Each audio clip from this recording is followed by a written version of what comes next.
산재 사망 사고를 절반으로 줄이겠다. 현 정부가 목표를 내건 국정 과제였는데요.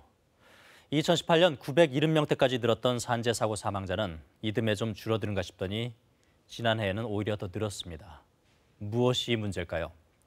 최근 5년간 통계를 보면 산재 사망 사고 4건 중 3건이 건설업과 제조업에서 발생했습니다. 건설업에선 추락 사고가, 제조업에선 끼임 사고가 각각 절반 정도를 차지했는데요. 특히 공사 규모 50억 원 미만의 건설 현장과 근로자 50인 미만의 사업장에서 사고가 집중됐습니다. 즉, 소규모 사업장에서 추락이나 끼임 사고를 막아야 사망자를 줄일 수 있다는 뜻입니다. 하지만 문제는 이런 곳들의 경우 중대재해처벌법 적용도 2024년까지 유예된다는 것입니다. 고민하던 정부가 소규모 제조업과 건설업을 위한 이른바 맞춤형 대책을 내놨는데요. 내용을 김지숙 기자가 전해드립니다.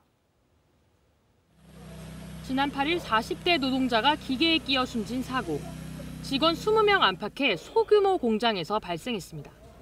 정부는 우선 이런 100인 미만 사업장을 밀착 관리하기로 했습니다. 핵심은 역시 끼임 사고 예방입니다.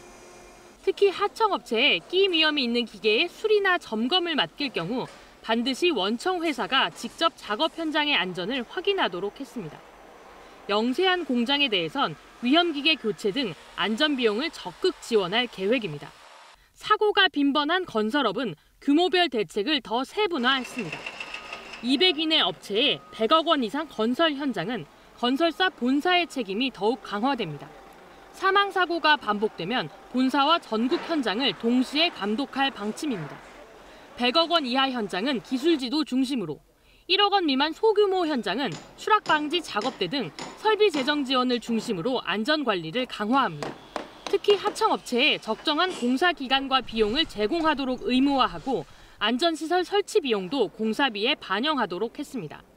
제조업과 건설업의 규모별 특성에 초점을 맞춘 산재 사망 사고 예방 대책.